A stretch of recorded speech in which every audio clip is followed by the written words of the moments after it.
Hello, good morning to everyone.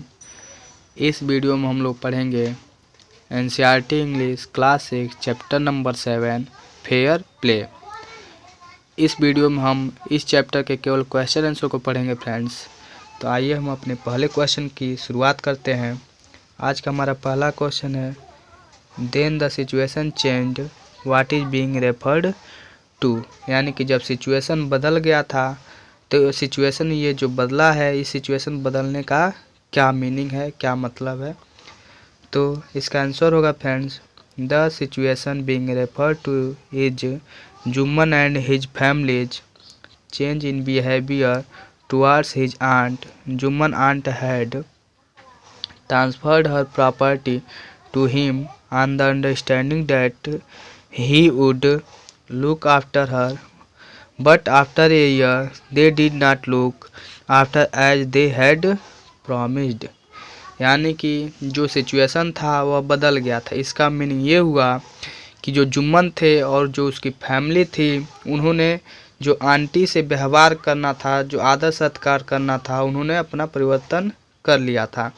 यानी कि उन्होंने वादा किया था कि आप अपनी प्रॉपर्टी को मेरे नाम कर दीजिए, हम आपका देखभाल करेंगे।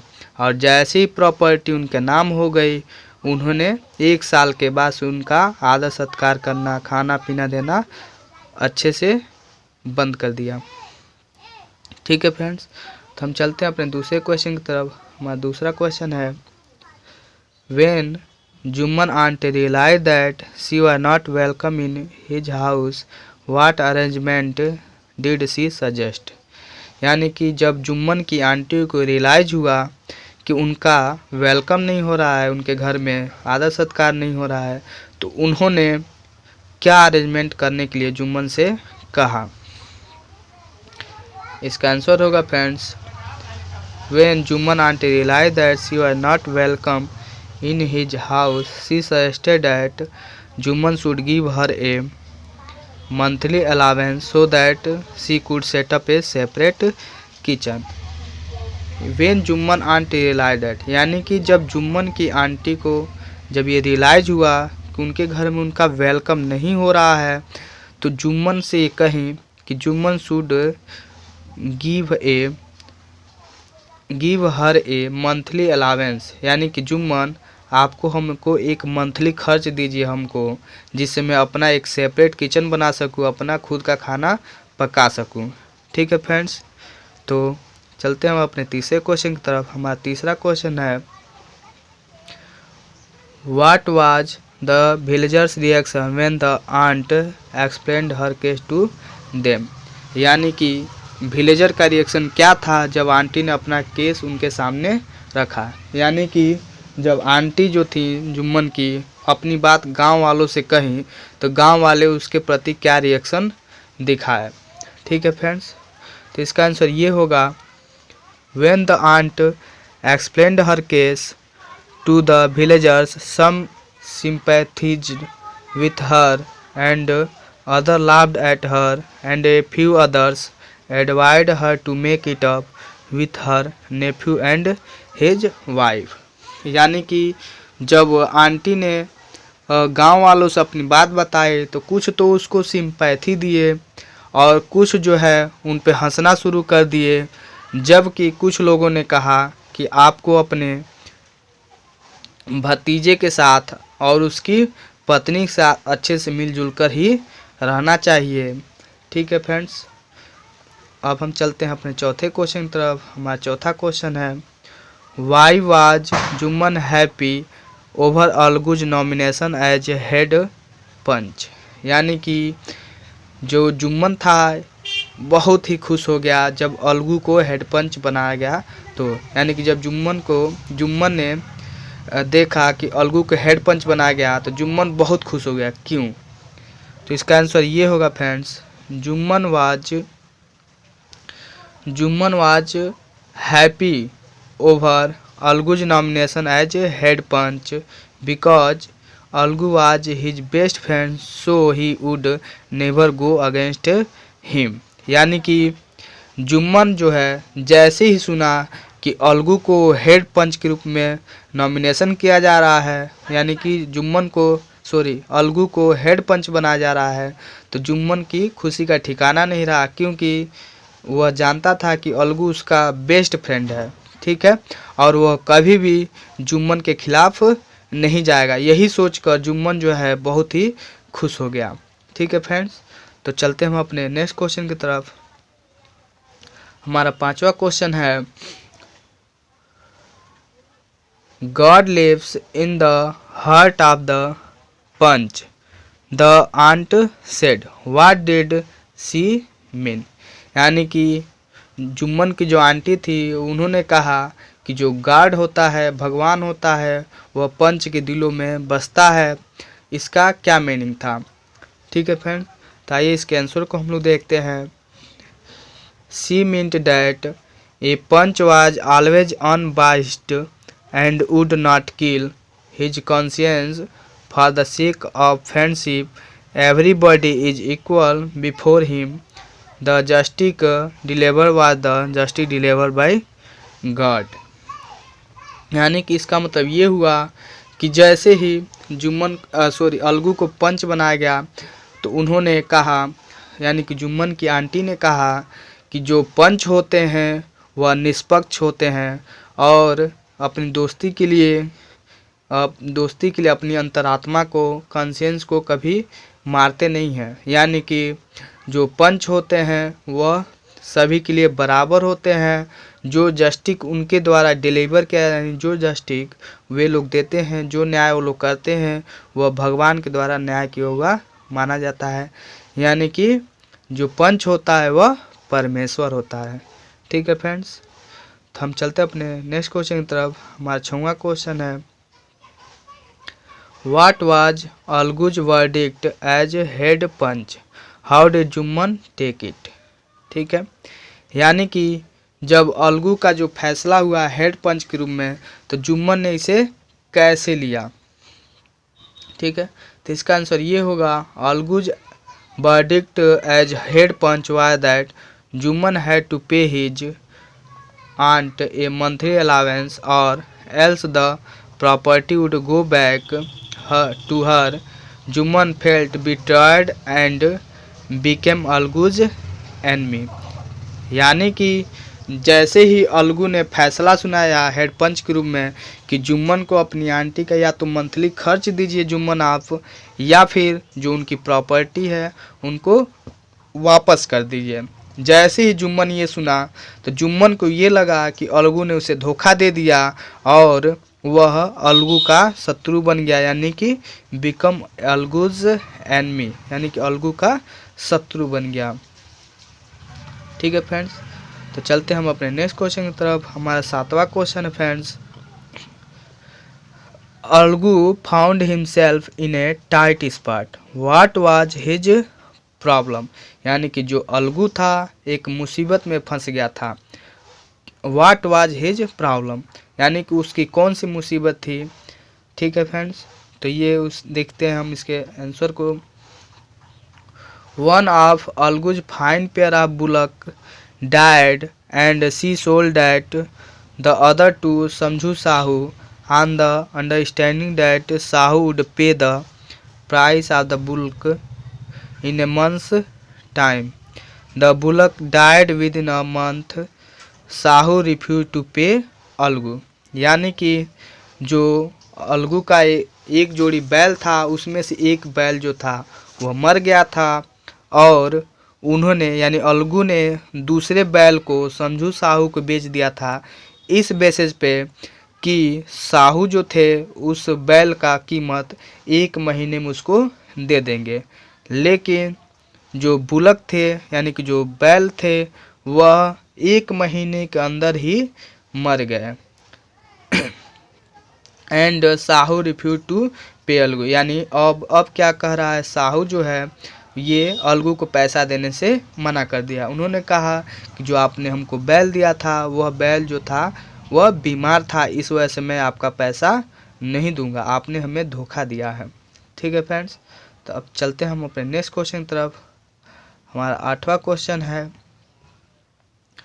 Y was Algu upset over Jumman's nomination as head panch? जो अलगू थे वह जब जुम्मन को नॉमिनेशन किया गया था हेड पंच के रूप में, तो अलगू क्यों परेशान हो गए। ठीक है, यानी कि पहले बार में अलगू को हेड पंच बनाया गया था जुम्मन के आंट में फैसला सुनाने के लिए। अब क्या हो रहा है, जैसे ही अलगू फंस जा रहे हैं, अब जुम्मन को नॉमिनेशन के लिए यानी कि हेड पंच बनाया जाए, जिससे अलगू परेशान हो जा रहा था। क्यों परेशान हो रहा है, तो आइए हम उसको आंसर को देखते हैं। Algu was upset because he was his friend no more after Algu had given a verdict in favor of Jumman and Jumman was Algu's enemy and wanted revenge। यानी कि अलगू इस बात से परेशान था कि he was his friend no more after Algu, यानी कि जो जुम्मन था अब अलगू का पहले जैसा मित्र नहीं रह गया था, जब से जुम्मन के खिलाफ अलगू ने फैसला सुनाया था। यानी कि जब से अलगू ने जुम्मन के खिलाफ यानी कि जुम्मन के आंटी के फेवर में फैसला सुनाया था, तो जुम्मन उसका क्या बन चुका था, शत्रु बन चुका था। और जुम्मन जो था अलगू से बदला लेना चाहता था। इसलिए अलगू जो है जैसे ही सुना कि जुम्मन को हेड पंच बना जा रहा है, अलगू एकदम से परेशान हो चुका था। ठीक है फ्रेंड, तो हम चलते हैं अपने नेक्स्ट क्वेश्चन की तरफ। हमारा 9 नंबर का क्वेश्चन है friends, what was Jumman's verdict as head panch, how did Algu take it. अब देखिए फ्रेंड्स, इससे पहले वाले यानी 6 नंबर के क्वेश्चन में ध्यान से देखिए फ्रेंड्स, इससे 6 वाले क्वेश्चन को ध्यान से देखिए। देखिए यहाँ पे अलगू का फैसला हुआ हेड पंच के रूप में, लेकिन जो 9th नंबर का क्वेश्चन है इसमें देखिए जो अलगू होते हैं अब उनके प्रति फैसला सुनाना होता है। यानी कि अब इस बार जुम्मन को फैसला सुनाना होता है हेड पंच के रूप में। इससे पहले अलगू ने फैसला सुनाया था। ठीक है फ्रेंड्स, तो इसमें ये कहा जा रहा है कि what was Jumman's verdict as head panch, how did Algu take it. यानी कि जो जुम्मन का फैसला था हेड पंच के रूप में वह क्या था और अलगू ने इसे कैसे लिया। ठीक है फ्रेंड्स, तो आइए हम इसके आंसर को देखते हैं। Jumman verdict as head panch was that since the bullock did not suffer from any disability or disease when Sahu bought it, although the death was unfortunate and Algu could not be blamed for it. Therefore, Sahu would have to pay Algu the price of the bullock. Algu could not contain his feeling on the verdict. He stood up and said loudly over and over again, "Victory to the Panchayat. This is justice. God lives in the heart of the पंच। यानी कि जुम्मन का जो फैसला था head पंच के रूप में वह यह था कि जो बुलक जो था वह किसी डिसेबिलिटी यानी कि किसी विकार यानी कि कोई रोग के वजह से या किसी बीमारी की वजह से नहीं मरा था। जब साहू ने उसको खरीदा था तो जो डेथ था यानी जो बैल की मृत्यु हुई वह अनफॉर्चुनेट हुई यानी कि दुर्भाग्य से हो गई, वह किसी बीमारी की वजह से नहीं हुई थी। Algu could not be blamed for it, इस बात के लिए अलगू को ब्लेम नहीं किया जा सकता। यानी कि जब अलगू ने आपसे बैल को बेचा था तो बैल बिल्कुल ठीक थे, जब आपके पास वो बैल आया तो दुर्भाग्य से मर गए, इसमें अलगू का कोई दोष नहीं। ठीक है friends, Therefore, Sahu would have to pay Algu the price of the bullock।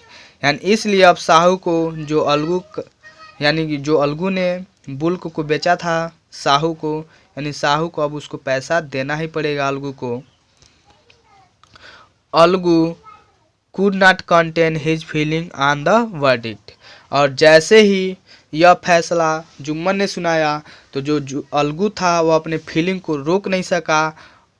He stood up and said loudly over and over again। वह पंचायत में ही खड़ा हो गया और जोर जोर से कहने लगा, विक्ट्री टू द पंचायत, यानी कि पंचायत की विजय हो, जय हो, यही न्याय है, दिस इज जस्टिस, यही न्याय है। God lives in the heart of the panch, यानी कि जो भगवान होते हैं पंच के दिलों में बसते हैं, यानी कि पंच ही क्या होते हैं, परमेश्वर होते हैं, और इस तरह से वो जय जयकार लगाने लगा। ठीक है फ्रेंड्स, तो हम चलते हैं अपने नेक्स्ट क्वेश्चन तक। हमारा 10वां क्वेश्चन है friends, which of the following sums of the story best. यानी कि इसका मतलब ये हुआ कि इस कहानी का सबसे अच्छा मतलब क्या है, इस कहानी से आपको क्या शिक्षा मिलती है, ये हमको बताना है। इसमें 3 ऑप्शन दिए गए हैं, तीनों ऑप्शन में एक सबसे अच्छा ऑप्शन है, उसी को आपको चूज करना है फ्रेंड। तो पहला ऑप्शन है हमारा, I also know that you will not kill your conscience for the sake of friendship. यानी कि मैं जानता हूँ कि आप अपने अंतरात्मा को नहीं मारेंगे अपने दोस्ती के लिए। पहला ऑप्शन ये है, ठीक है। दूसरा ऑप्शन देखिए, let no one deviate from the path of justice and to for the friendship or enmity. यानी कि किसी को भी अपने न्याय के रास्ते से नहीं भटकना चाहिए, चाहे कितनी भी आपकी गहरी दोस्ती ही क्यों ना हो, चाहे कितनी भी गहरी आपकी दुश्मनी ही क्यों ना हो। यानी कि अगर आप पंच बनाए जा रहे हैं तो आपको न्याय के रास्ते से नहीं भटकना चाहिए और आपको निष्पक्ष फैसला सुनाना चाहिए। ठीक है। तीसरा ऑप्शन है हमारा, the voice of the panch is the voice of god. यानी जो भगवान की आवाज़ होती है वही पंच की आवाज़ होती है। यानी कि जो भगवान होते हैं पंच के दिलों में ही बसते हैं, पंच परमेश्वर होते हैं। ठीक है। यानी कि 3 ऑप्शन आपके सामने है, तीनों ऑप्शन में सबसे बेस्ट ऑप्शन कौन सा है, यानी कि इस कहानी का सबसे अच्छा शिक्षा आपको क्या मिलता है वह बताना है। तीनों में से कोई एक ही सही है। अगर आप आंसर दे रहे हैं तो देखिए यहाँ पे उस बेस्ट ऑप्शन का क्यों आप इसका आंसर दूसरा दे रहे हैं या फिर पहला दे रहे हैं या फिर तीसरा दे रहे हैं, जो भी ऑप्शन अगर दे रहे हैं आंसर में तो उसका क्या रीज़न है जिसकी वजह से आप ये ऑप्शन सजेस्ट कर रहे हैं फ्रेंड्स। ठीक है।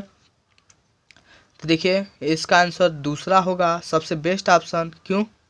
क्योंकि देखिए, let no one deviate from the path of justice and truth for the friendship और एनमिटी। यानी किसी को भी अपने न्याय के रास्ते से नहीं भटकना चाहिए, चाहे वो आपकी दोस्ती ही क्यों ना हो, चाहे आप किसी से दुश्मनी ही क्यों ना करें। यानी कि आपको निष्पक्ष फैसला सुनाना चाहिए। इसका रीज़न क्या है? This sentence sum of the story best because both Algu and Jumman gave verdict without keeping any friendship nor enmity. यानी कि जो अलगू थे और जुम्मन थे उन्होंने विदाउट फ्रेंडशिप यानी बिना फ्रेंडशिप को ध्यान दिए, बिना फ्रेंडशिप यानी कि मित्र का पक्ष लिए बिना, मित्र यानी दुश्मनी किए बिना, बिना दोस्ती किए बिना एकदम निष्पक्ष दोनों लोगों ने फैसला सुनाया था। यानी कि उन्होंने ये नहीं देखा कि अलगू हमारा मित्र है और जुम्मन ने ये नहीं देखा कि अलगू हमारा दुश्मन है, और उन्होंने दोनों लोगों ने एकदम निष्पक्ष फैसला सुनाए। और यही हमको शिक्षा मिलती है कि हमें भी अगर कहीं बाय द वे पंच बनाया जा रहा है तो हमको ये ध्यान रखना चाहिए कि हमारे सामने सभी लोग बराबर होते हैं और हमको निष्पक्ष फैसला सुनाना चाहिए फ्रेंड्स। ठीक है। तो ये इस तरह से आपका क्वेश्चन आंसर समाप्त हो चुका। अगले आने वाले वीडियो में हम उसके वर्किंग विथ लैंग्वेज वाले प्रॉब्लम को समझेंगे। ठीक है। तब तक के लिए धन्यवाद फ्रेंड्स।